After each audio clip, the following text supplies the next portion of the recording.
संसार में केवल मनुष्य नहीं वरन जितने जीव जंतु प्राणी हैं सभी दुख की निवृत्ति और सुख की प्राप्ति के लिए कोशिश कर रहे हैं, लेकिन कोई सुख को प्राप्त नहीं कर पा रहा है। हम सब कथाओं में, धर्मशास्त्रों के अध्ययन में एक चीज पाते हैं कि बड़े बड़े अवतार आए, उनको भी दुख मिले, उनको भी बड़े बड़े कष्ट मिले। ऋषि मुनि आए जिन्होंने घोर तपस्याएं की, उनको भी बहुत दुख मिले। यह संसार झाड़ और झंखड़, उलझ पुलझ मर जाना है। यह संसार नाव कागज की, बूंद पड़े गल जाना है। यह संसार फूल सेमर का, चोंच लगे पछताना है। कहत कबीर सुनो भाई साधो, रुई लपेटी आ गए।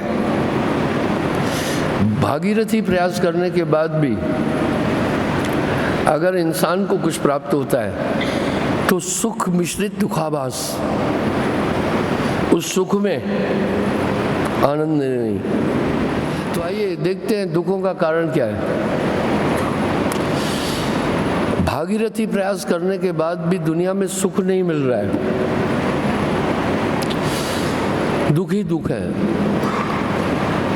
जैसे अंधकार की निवृत्ति के लिए प्रकाश एक माध्यम है, इस तरह आप डॉक्टर के पास जाते हैं, सबसे पहले डॉक्टर रोग को जानने की कोशिश करता है। जब तक रोग नहीं पता चला उपचार शुरू ही नहीं हो सकता है। रोग के बाद फिर कारण जानने की कोशिश की जाती है। वो डॉक्टर फिर कारण जानने की कोशिश करता है। कारण जानने के बाद फिर उपाय की तरफ जाता है, तब निवृत्ति होती है। उदाहरण के लिए किसी को टीबी है, चेक किया टीबी है, अब वो कारण जानना चाहता है। दो कारण होते हैं,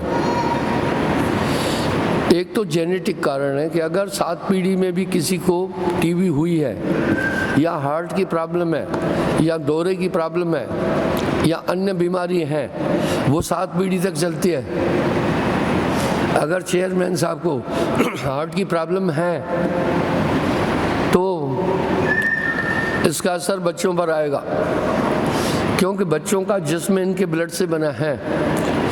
अपने जीवन काल में मैंने ये चीज़ें अनुभव की हैं बहुत।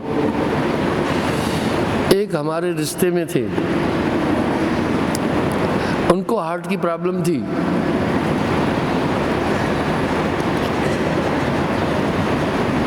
जब पूरा चेकअप कराया गया, हार्ट की प्रॉब्लम थी। आप मानेंगे बेटों में भी हार्ट की प्रॉब्लम आई। हम सब पर मानसिक असर कितना पड़ता है, मैंने इसका एक उदाहरण दिया। ये सब चीज़ें आ जाती है। मेरा एक कंडक्टर था, पहले हमारे आश्रम की एक बस थी, तो उसकी एक आदत थी, हर एक मिनट में यूं करता था। उसकी ये हैबिट थी। ऐसा क्यों करता था? स्वाभाविक हम कुछ लोग मुनमुनिया यूं करते, लोग जानने की कोशिश नहीं करते ऐसा क्यों कर रहा है, वो कारण जानना है। ऐसा इसलिए कर रहा है, उसको देवदत्त वायु का रोग है, जिस कारण से हमारी पलकें काम करती है। आंखों के ऊपर भी लिक्विड एग, नीचे पलकों के पास भी है। तो ये पलक क्या करते हैं, थोड़ी थोड़ी देर में लिक्विड आंखों की तरफ फैलाते हैं। अगर नहीं फैलाएंगे तो आंखें पथरा जाएगी। आपको कितनी भी हिदायत दें, पलक नहीं गिराना, आप गिराएंगे ही गिराएंगे। गिरेंगे ही गिरेंगे। इसलिए वो जब उसको ये विकार आ जाता है तो पलक नहीं गिर पाते हैं, ये देवदत्त वायु के कारण से होता है। तब वो क्या करता है, उस लिक्विड को आंखों तक पहुंचाने के लिए कपोलों का मदद लेता है, यूं करता है। अब देखो मैंने यूं किया, मेरी आंखों में पानी आ गया, देखा ना, यूं किया 2 बार पानी आ गया ना, तो वो इन कपोलों की मदद से लिक्विड को आंखों तक पहुंचाता है। इसी तरह जो यूं करते हैं बार बार, इसके पीछे कारण है, शायद इस कारण तक डॉक्टर लोग नहीं पहुंच पाते हैं। इसका ये कारण है, हमारे गले में कुछ कोशिकाएं हैं, बड़ी कोमल है, बड़ी कोमल है। आप देखना, जो कैंसर होता है वो मार पहले कोमल कोशिकाओं पर मारता है, ठीक है। आपने बहुत कम देखा होगा किसी की मसल में कैंसर हुआ हो। जहाँ हमारी कोशिकाएं मजबूत हैं वहाँ कैंसर का रोग हमला नहीं कर पाता है। वो कहाँ करता है, जहाँ कोशिकाएं कोमल है। उदाहरण के लिए कंठ में कोशिकाएं कोमल है, लीवर की कोशिकाएं कोमल है, ब्रेन की कोशिकाएं कोमल है, प्रोस्टेट की कोशिकाएं कोमल है, यही हमला कर रहा है। इसी तरह माता बहनों को ये कैंसर ब्रेस्ट में हमला करता है, क्योंकि वहाँ की कोशिकाएं कोमल हैं। यूट्रस में हमला करता है, वहाँ की कोशिकाएं कोमल है। ब्लड पर भी हमला करता है। तो इसी प्रकार से हमारे कंठ में कोशिकाएं हैं, ये बड़ी कोमल है। हम श्वास लेते हैं, जब हम श्वास लेते हैं तो श्वासा में हीट है, वो कोमल कोशिकाएं खुश्क होने लगती है। इसलिए प्रोसेस बना है, हमारे मुंह में जो लाल रस बन रहा है हम उसको निगलते हैं बार बार, पर कोई आदमी ध्यान नहीं दे रहा है। आप चुपके से देखना, कंसंट्रेटली, आपको 1 मिनट में आदमी 2-3 बार ये लार निगलता है, पर निगलता इतनी स्टाइल से है कि पता नहीं चलता है। जैसे आप श्वास ले रहे हैं, आप ले रहे हैं श्वास खुद नहीं चल रही है, पर आपको पता नहीं चल रहा है कि आप श्वास ले रहे हैं। इसी प्रकार से जब ये कोशिकाएं स्वाभाविक लार नहीं पहुंच पाती हैं कंठ तक, तब आदमी ये प्रक्रिया करता है। दरअसल वो लार नीचे तक पहुंचा रहा है। तो वो कंडक्टर क्या करता था, मैं उसको देखा, थोड़ी थोड़ी देर में यूं कर रहा था, फिर बातचीत करेगा, फिर यूं करता था। मैं समझ गया इसको ये बीमारी है। उसके यहाँ एक पुत्री हुई, पुत्री का नाम रखाने के लिए आया। 21 दिन बाद सॉरी खत्म होती, आते हैं लोग। तो बच्ची गोद में थी, वो भी यूं कर रही थी। आप देखो जेनेटिक चीजें कितना हम पर सब पर प्रभाव डाल रही है। तो रोग तो कुछ वंशगत है, क्योंकि उन्हीं के रक्त से हमारा शरीर बना। कुछ लोकल कारणों से भी है। उदाहरण के लिए टीबी, हार्ट की प्रॉब्लम और कई ऐसी बीमारियां हैं, दौरे की बीमारी, मेंटली डिस्टर्बेंस और इम्यून सिस्टम की कमजोरी, ये जेनेटिक है। माँ या बाप दोनों में से किसी को अगर है तो बच्चे को हो जाएगी। इसलिए वैज्ञानिक लोग एक बात कहते हैं, 90% बीमारी बच्चा माँ के पेट से लेके आता है। वो 90% बीमारी माँ के पेट से लेकर के आता है। आजकल अच्छा है, डॉक्टर लोग पेट में ही इलाज करते हैं बच्चे का, लेकिन कुछ रोगों का इलाज बड़ा दीर्घ है। इसी प्रकार से रोग को जानता है पहले डॉक्टर, जानने की कोशिश करता है रोग क्या है, रोग क्यों है, रोग क्या क्या कारण है। पहले मान लीजिए किसी को अगर टीबी हो गई तो डॉक्टर पूछता है, भाई तुम्हारे घर में किसी को टीबी है क्या, बाप दादा को टीबी थी क्या? वो ये जानना चाहता है ये जेनेटिक है क्या, लंबी बीमारी है, इसका मतलब डायग्नोज बड़ा लंबा चलेगा उसका, ठीक है। वो बीमारी जड़ तक है, वो बीमारी तह तक है, इसलिए डॉक्टर जानता है। और इस तरह दोहरे की बीमारी है, 7 पीढ़ी तक आपको नहीं छोड़ेगी, चाहे माँ की 7 पीढ़ी चाहे पिता की 7 पीढ़ी तक नहीं छोड़ती है वो बीमारी। तो डॉक्टर कुछ लोकल हो जाता है। उदाहरण के लिए यूनियन कार्बाइड हमारे भोपाल में थी, उसमें मिथाइल आइसोनेट गैस है, ये चेरनोबिल में भी यही लीक हुई थी, एटम बम में भी वो उत्पन्न हो जाती है। तो उस फैक्ट्री में काम करने वाले लोग 5 साल के बाद उनको टीबी हो जाती थी, 5 साल के अंदर। लेकिन गरीब लोग उसको करते थे वहाँ, तो भी नौकरी करते थे। कुछ ऐसे ऐसे कार्य हैं जो खतरनाक है, लेकिन आदमी अपनी जीविका का निर्वाह के लिए तो भी कर लेता है, तो भी कर लेता है। तो वो लोकल कारण है। जो डायग्नोज करने वाला डॉक्टर है वो देखता है बीमारी जड़ तक है या बीमारी किसी कारण से हुई है, उसी तरह से फिर वो उपचार करता है। इस तरह दुखों का कारण हम जाने ना, सबसे पहले हम दुखों का कारण जाने, ये दुनिया में दुख क्यों है, कारण पहला हमें जानना होगा। दूसरा उपाय। इसलिए डॉक्टर रोग को, काफ़ी लोग मेरे पास आते हैं, वो मुझे आके कहते हैं गुरुजी भूख नहीं लगती, नींद नहीं आती, सेहत ठीक नहीं रहती है। मैं कहता हूँ थोड़ा अच्छे डॉक्टर से चेक कराओ पहले। बोला डॉक्टर कहता है कुछ नहीं है। मैं बोला डॉक्टर साहब को हाथ जोड़ करके बोलना, डॉक्टर साहब यहाँ तो मैं पागल हूँ, यहाँ तो फिर आप पागल हैं, हाथ जोड़ करके ये बात बोल देना ज़रूर। जब कुछ भी नहीं है तो मैं अस्वस्थ क्यों हूँ? आप ये कह सकते हैं भाई तेरी बीमारी मेरी पकड़ में नहीं आ रही है, किसी और अच्छे डॉक्टर के पास पहुँच जाओ, ठीक है।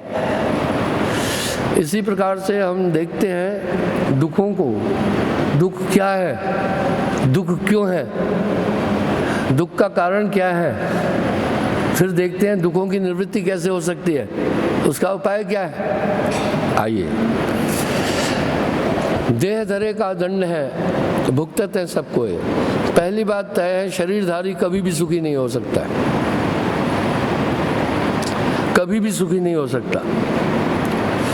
क्या बात कर रहे हैं साहब, जोगी दुखिया, जंगम दुखिया, तपसी को दुख दूना, आशा तृष्णा सब घट व्यापे, कोई महल ना सोना। राजा दुखिया, प्रजा दुखिया, हाँ सब दुखी दुख है। दुनिया में सबसे बड़ा दुख अगर कुछ है तो जन्मना और मरना। अब पहले हम देखते हैं दुख क्यों है। शरीर धारण करना दुख है,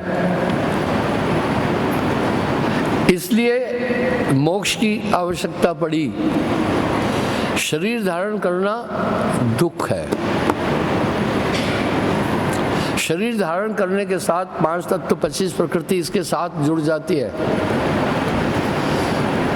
ये तन विष की बेलरी, गुरु अमृत की खान, शीश दिए जो गुरु मिले तो भी सस्ता जान।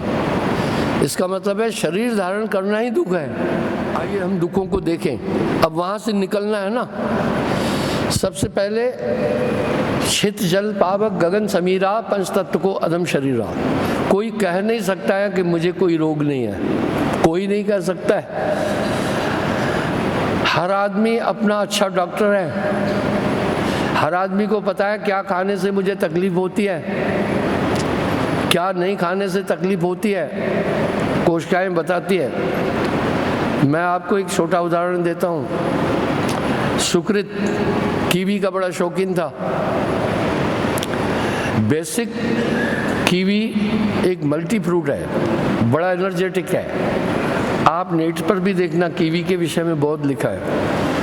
मुझे एक व्यापारी ने कहा महाराज ये कीवी 30 रुपए की थी, आजकल 90 रुपए की हो गई, आपने कीवी महंगी कर दी है। मैं बोला वो कैसे? बोला आपने कीवी की एडवर्टाइजमेंट की तो लोग कीवी ज़्यादा ले रहे हैं, इसलिए कीवी 90 रुपए की हो गई है और नॉट अवेलेबल। तो उस बच्चे को कीवी थोड़ी गर्म है, कि जो भी ताकतवर चीज़ होगी जो आपके शरीर में अधिक पावर देगी तो वो ज़रूर कुछ न कुछ साइड इफ़ेक्ट डालेगी। हर चीज़ का साइड इफ़ेक्ट है। इसलिए आदमी 2 कीवी खा सकता है, थोड़ा जो स्ट्रांग है। जिसका इम्यून जो स्ट्रांग नहीं है 1 कीवी खाए, 1 कीवी खाए। कीवी के बहुत बड़े गुण हैं। तो उसने बाद में कीवी खाना ही छोड़ दिया, बोला आजकल ये कीवी नहीं खा रहा है। मैं कहा मैं जान रहा हूँ, क्योंकि कीवी ने अंदर से नुकसान किया इसको।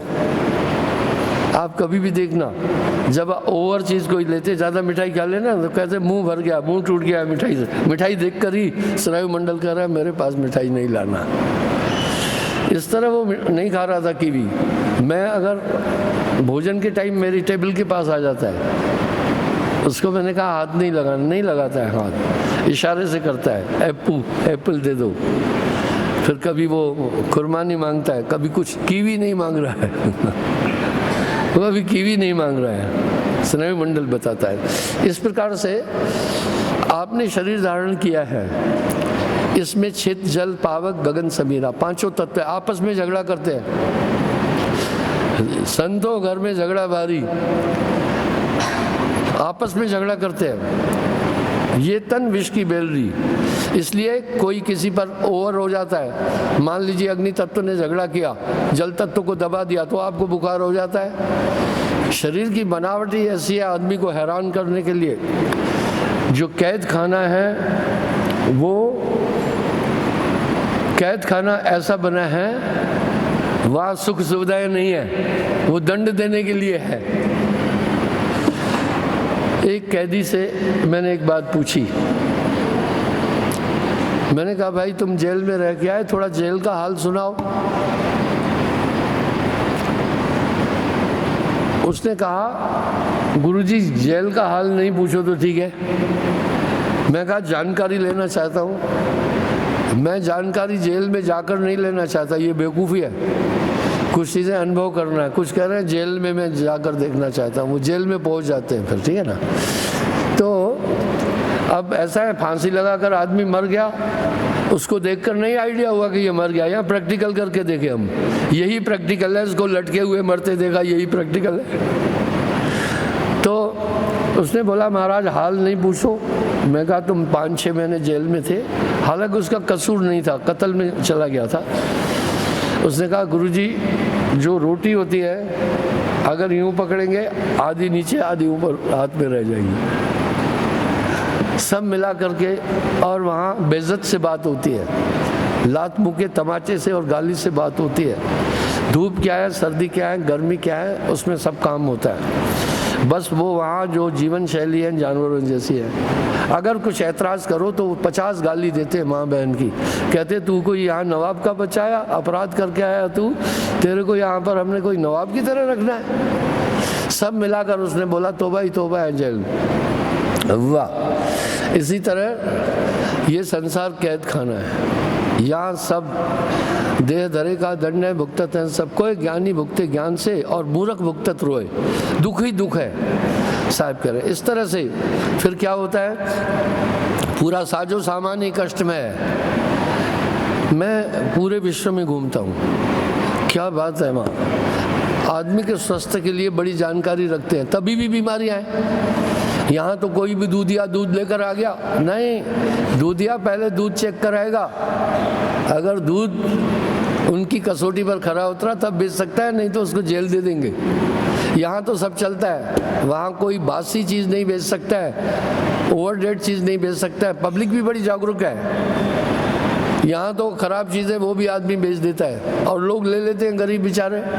उदाहरण के लिए सेब खराब है थोड़ा, तो गरीब जो है सेब कैसे लेता है, ऊपर से काट देता है। नहीं भाई, सेब पूरा खराब है, लेकिन एक जगह से खराबी फोड़ कर निकली है, वो पूरा दूषित है। आलू है ऐसे, तो लोग क्या देखते हैं, आलू जहाँ से थोड़ा खराब है काट के फेंकते, बाकी नहीं खाना, पूरा खराब हो चुका है, वो एक जगह से फूट करके बाहर निकला है। इस तरह वहाँ ऐसा नहीं है। वहाँ कोई आदमी ऐसी चीज़ बेच ही नहीं सकता है। अगर बेचेगा खाद्य नियम के अनुसार जेल हो जाएगी उसको। तो आइए, इस तरह से कुछ रोग हम सबको होते हैं, खान पान से होते हैं। 5 तत्व हैं शरीर में और बड़ी कोमल कोशिकाओं से बॉडी बनी हुई है। सबका शरीर केवल कोशिकाओं का संग्रह है, जिसको सेल कह रहे हैं। वो है ही काचे कुंभ न पानी ठहरे, इसलिए इसमें नित्य रोग आते हैं। कुछ अनुभव कर पाते, कुछ नहीं कर पाते। मैंने कल भी एक बात बोली थी, इसमें तीनों गुण भी घूमते हैं, रज तम सत्य।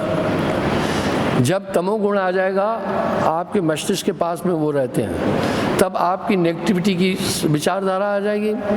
आप सोचेंगे बड़ा गलत, आपका व्यवहार बड़ा गलत होगा, आपकी थिंकिंग उस समय गलत हो जाए। यानी आप मजबूर हैं, जैसा चाहे प्रकृति, मन और माया इंसान को नचा रही है।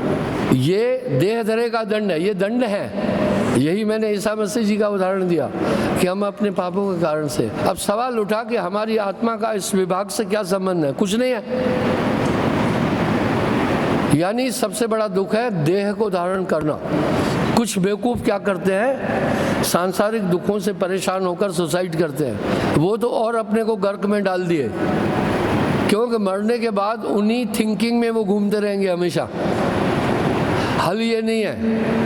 हल क्या है? अब साहब हर वाणी में एक बात कह रहा है, ये पिंजड़ा नहीं तेरा हंसा, ये पिंजड़ा नहीं तेरा। और हर आदमी सुख की तलाश करता है।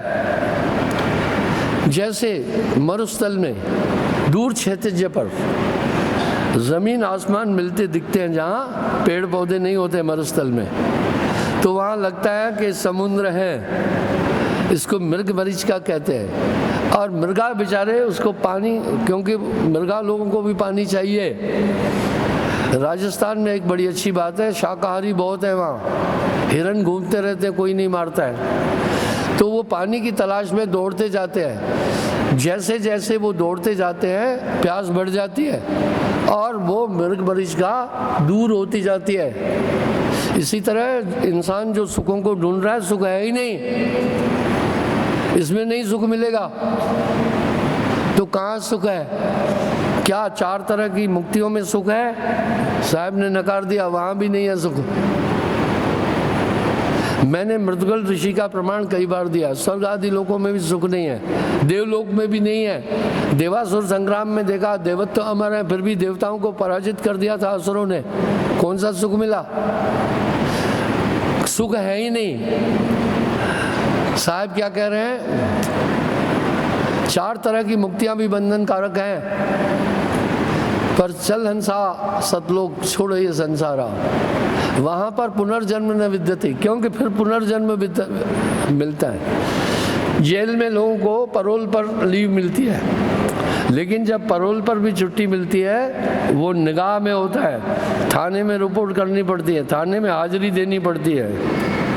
इस प्रकार से आप सोच रहे हैं कि आप आज़ाद हैं, आप आज़ाद नहीं हैं। हर एक आदमी बंधा हुआ है। साहब कह रहे हैं बहुबंधन ते बांधिया एक बेचारा जीव, जीव बेचारा क्या करे जो न छुड़ावे पीर। इस तरह आदमी को पूरी जीवन में मृग मरीचिका की तरह सुख दूर नजर आता है, पर जैसे दौड़ता जाता है मिलता नहीं है। छोटा सा बच्चा है, आप कहते हैं सुखी है? नहीं, वो दुखी है। वो सोचता है बड़ा हो जाऊं तो ठीक होगा। मुझे पता है ना, मुझे याद है जब मैं छोटा था तो लोगों की बातें सुनता था, मैं कह रहा था मुझे ये बातें ही नहीं आती है, इनको कितना ज्ञान है, ये कितने चेतन है, मैं भी बड़ा हो जाऊं तो ठीक होगा। वो अज्ञावस्था है। बड़ा हो जाता है सुख नहीं मिलता है, फिर पढ़ लिख करके सोचता है जॉब मिल जाए सुख मिलेगा, नहीं मिलता है सुख। फिर आखिर में क्या करता है, वो सोचता है कि शादी करने फिर सुख मिलेगा। अरे इतना दुख है कि पूछो मत, तमाम झंझट खड़े हो जाते, विचार नहीं मिलते। आजकल तो और ही बात है, आज तक तो भैया मामला बहुत गड़बड़ है, बहुत ज़्यादा गड़बड़ है, विचारधारा नहीं मिल पा रही है। तो जब फिर शादी भी हो गई, मान लीजिए सुख नहीं मिला, फिर सोचता है बच्चे आ जाएं तो सुख मिलेगा। बच्चे आते हैं और दुखी हो जाता है, उनको पालना पोषना, फीस देना, फलाना करना, ठिकाना करना। तब फिर सोचता है बच्चे बड़े हो जाएं तो फिर कुछ मजा है। बच्चे बड़े हो जाते हैं तब तक इसकी कमरिया भी झुक जाती है, आंखें भी कमजोर हो जाती हैं, दांत भी गिर जाते हैं, दुख ही दुख है, खाया हुआ अन्न हजम नहीं होता है।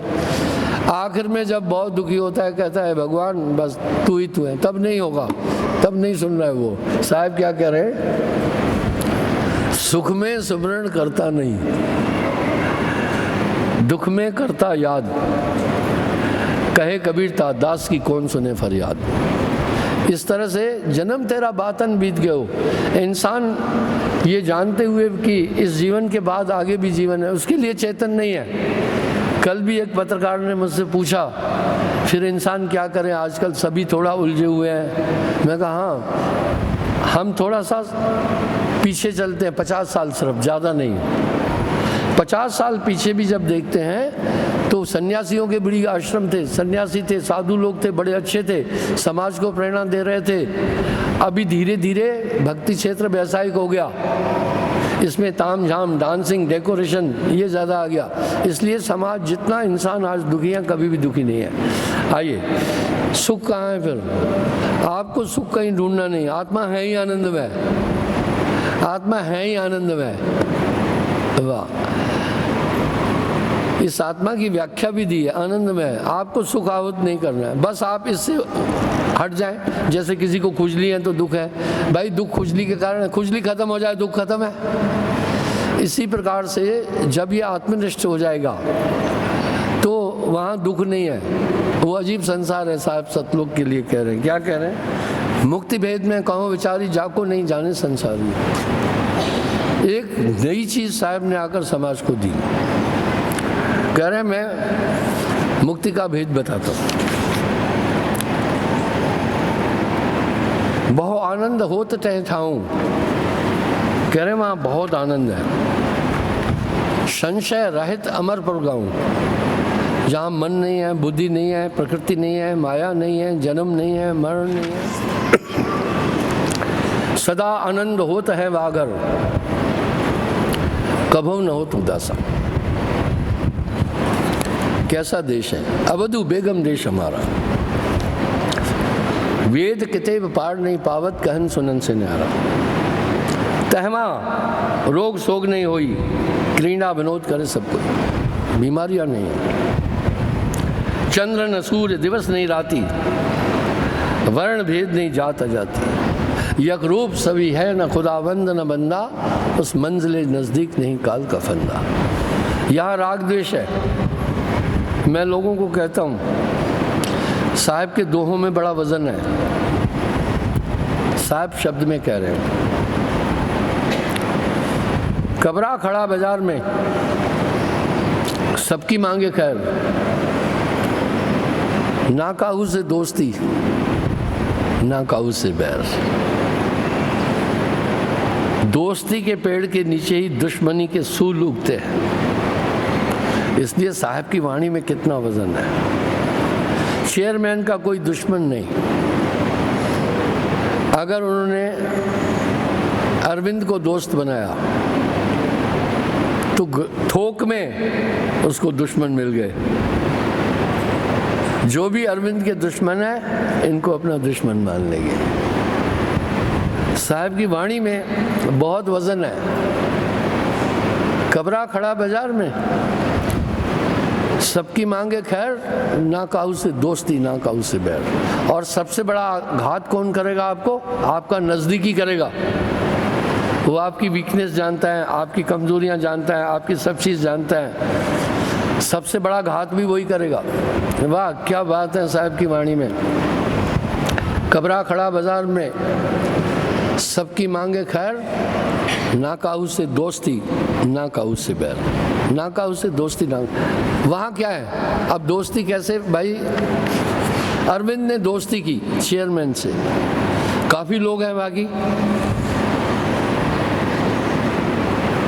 अब चेयरमैन से दोस्ती की, चेयरमैन से पहचान हुई ना कि चेयरमैन की मूछें ऐसी हैं, नाक ऐसा है, फिजिकल ऐसा, पहचान लिया ना। वहाँ ये झंझट नहीं है, वहाँ ये झंझट ही नहीं है। कोई मित्र नहीं है, कोई शत्रु नहीं है। क्या है? यक रूप सभी है न खुदावंद न बंदा। वहाँ कोई मित्र शत्रु ही नहीं है। अब यहाँ चेयरमैन ने दोस्त बना दिया अरविंद को। अरविंद के जितने भी दुश्मन थे, वो देखते हैं ना, आधार ये बन गया, अभी इनके दुश्मन हो गए ना। वहाँ ऐसा नहीं है, यहाँ किसी का नाक ऊँचा है, किसी का झुका हुआ है, किसी का कुछ है, वहाँ नहीं है ऐसा। यक रूप सभी है न खुदावंद न बंदा। उस मंजिल नज़दीक नहीं काल का फंदा। वहाँ सब एक है, वहाँ है ही नहीं ये झंझट। फिर मन नहीं है, मन के कारण से राग द्वेष वहाँ है ही नहीं है। बड़ा सुंदर रूपक दे रहे हैं अमर लोक का। मैंने मृदगल ऋषि के माध्यम से आपको स्वर्ग के अंदर की कमियां गिनाई थी, ठीक है। वहाँ ये नहीं है, न वहाँ ईर्ष्या है, न राग है, कुछ नहीं है। चंद्र न सूर्य, दिवस नहीं रजनी, वर्ण भेद नहीं, जात जाति। वहाँ जात भी नहीं है। जात की भावना जल्दी नहीं निकलती है, अंदर से आदमी जल्दी नहीं निकाल पाता है। जो थोड़ा बेचारा निम्न वर्ग से है वो, ये एक वो लाठी है जो इंसान की योग्यता पर हमला करती है। वहाँ कोई जात पात है नहीं है, वर्ण भी नहीं है कि ये स्त्री वर्ग है, ये पुरुष वर्ग है। वहाँ ये झंझट नहीं है। तहमा जरा मरण ना हुई, वाह क्या अद्भुत देश, अबदू बेगम देश हमारा है। साथ में हिदायत क्या दे रहे हैं, वेद किताब पार नहीं पावत। वेद किताब पार नहीं पावत। किताब क्या है? वेद तो समझ में आया, हाँ, इंजील कुरान आदि ये किताब कहलाते हैं। बोला वो उसको नहीं जानते। वाह, कहाँ से आ गया ये कबीर साहब जो आकर के वो खबर दे रहे हैं, साहिब कबीर लाए हैं संदेशवा। यही तो उनका बहुत बड़ा भूचाल आ गया।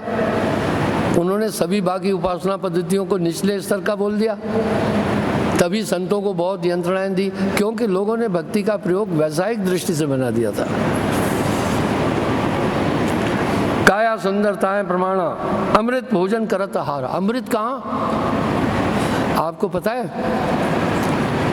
कोई बता सकता है सबसे बड़ी खुराक इंसान की क्या है?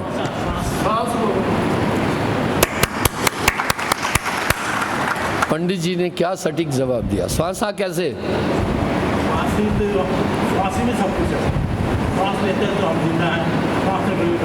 श्वासा में क्या है? आपने जवाब तो दिया, मैं ताली बजाया, अभी पूरा जवाब नहीं मिला है। सबसे बड़ी खुराक श्वासा क्या है? क्यों है? क्या है श्वासा में ऐसी क्यों खुराक है? ऑक्सीजन, ठीक है। ऑक्सीजन के बिना ब्लड ही नहीं बन सकता है, इसलिए बाकी खुराक बाद में है। देखो आदमी भोजन के बिना भी बहुत दिन रह सकता है, पानी के बिना भी रह सकता है, श्वास के बिना तो 35 सेकंड से ज़्यादा रह ही नहीं सकता। तो ऑक्सीजन है। इस तरह वहाँ आनंद क्या है? परम पुरुष के अंदर से lo परमानंद है वो है। जैसे यहाँ हमें ऑक्सीजन मिल रही है, वो ही भोजन है वहाँ। क्या विवरण दे रहे हैं साहब? अमृत भोजन करत आहारा, काया सुंदरताएं प्रमाणा, उदत भय जस खोडिस माना। इस आत्मा का जलवा बड़ा अच्छा है। पंडित जी ने कितना प्यारा उत्तर दे दिया कि श्वासा। इस तरह सब हंस पुरुष रूप पुरुष उनको दुला रहे। वहाँ राजा रंक नहीं है, ऊंच नीच नहीं है, राग नहीं है, मैं तू नहीं है, मन नहीं है, बुद्धि नहीं है, चित्त नहीं है, यानी शुद्ध स्वरूप है। पर स्वर्ग में तो ये बात नहीं है ना, वहाँ तो वह भी है ना, ईर्ष्या भी तो है ना, देवलोक में भी ये बात नहीं है, चारों मुक्तियों में ये बात नहीं है। इसलिए संतों ने वहाँ की बात आकर कही। यही रहस्य समझदार जानता है। कुछ लोग, मैं बताता हूँ, मेरे पास आते हैं, पंखा लेकर आते हैं। सबसे पहले मैं पंखे पर व्यंग दृष्टि डालता हूँ, ब्रांडेड है या नहीं। अब वो क्या कर रहे हैं डुप्लीकेट वाले, मान लीजिए उषा पंखा है, तो उषा एक फेमस ब्रांड है, वो उषा की जगह उष्का कर देंगे पीछे, ताकि वो कोई मुकदमा भी नहीं कर सके। जो नॉर्मल आदमी है वो नहीं पकड़ पाता है, वो ऑर्डिनरी पंखा ले आते हैं। अब देखो हाल में जितने पंखे हैं चल रहे हैं, ये सब ब्रांडेड है। अभी मैंने 1000 पंखे मंगाए, 1000 पंखा नहीं होगा, आप बैठ भी नहीं पाएंगे, गर्मी है। देखा, मैंने भी चला दिया, पसीना आया।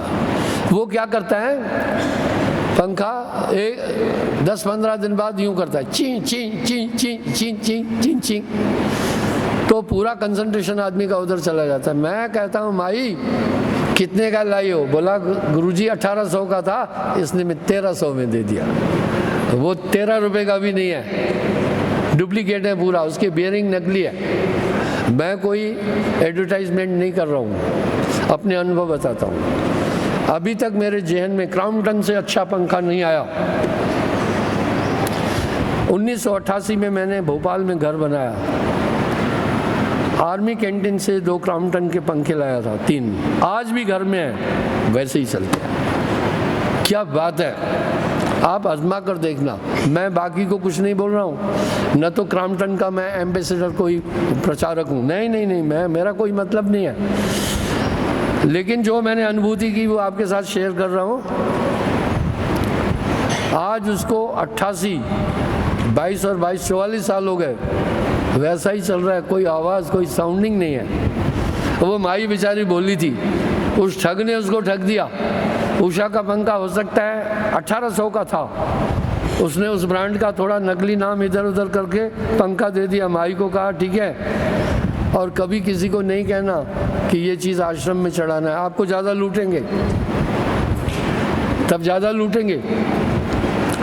जब मैं कोई सामान खरीदता हूँ तो ये नहीं कहता हूँ आश्रम के लिए खरीदना है, नहीं बोलना, वो लूटेगा, कहेगा इनके पास फ्री का पैसा है। और मार्केट में अभी सिद्धांतता खत्म हो चुकी है, आप सतर्क होकर के खरीदारी करना। इस तरह वहाँ ये सब चीज़ें नहीं है, काम क्रोध मद लोभ भी नहीं। आगे क्या कह रहे हैं, नहीं 5 तत्व प्रकाशा गुण तीनों न छिन्ह आकाशा। इस तरह वहाँ धरती भी नहीं, आकाश भी नहीं है, 5 तत्व नहीं होने के कारण से ये झमेला ही नहीं है। नहीं तो ज्योति निरंजन राया, हाँ निराकार भी नहीं है वहाँ, ज्योति आदि शक्ति भी नहीं है। यही चीजें भूचाल लाई संतों की जब ये व्यक्त किया। नहीं तो 10 जन्म निर्माया, 10 अवतार भी नहीं है। नहीं तो ब्रह्म विष्णु महेशा आदि भवानी गौरी गणेशा नहीं है। भाई बाकी लोग कह रहे हैं, चलो मुस्लिम भी कह रहे हैं खुदा निराकार है, वेद में भी कह रहे हैं, लेकिन साहब क्या बोल रहे हैं, ज्योति निरंजन नहीं, निराकार न निर्माया, वहाँ वो निराकार भी नहीं है। पूरा झमेला तो उसी से ही है। मैंने कल भी ब्लैक होल पर बात की थी, वो ब्लैक होल ही निरंजन है, ये नहीं है वहाँ। आदि भवानी गौरी गणेशा, आदि शक्ति भी नहीं है। नहीं था जीव शिव कर मूला, नहीं अनंग जयते सब पूला, नहीं था ऋषि 688, बोला वो भी नहीं पहुँचे वहाँ। वाह, खट दर्शन न सिद्ध 84, खट दर्शन जो भक्ति का प्रचार करने वाले 6 दर्शन है, जोगी जंगम सेवड़ा सन्यासी कर्मकांडी दरवेश, वो भी नहीं जा सकते। सिद्ध 84 भी नहीं, 7 बार 15 ते तिनाई, आदि अंत नहीं काल की छाई, जहाँ आदि भी नहीं अंत भी नहीं है, सदा आनंद होता है वागर कबो न हो तो तैसा, चल अंसा सतलोक छोड़ो ये संसार। वहाँ कैसा जाए इसका भी मैंने उल्लेख वाणियों में किया है। मैं क्षमा चाहूँगा, समय हो रहा है, इशारे हो रहे हैं कि समय हो रहा है।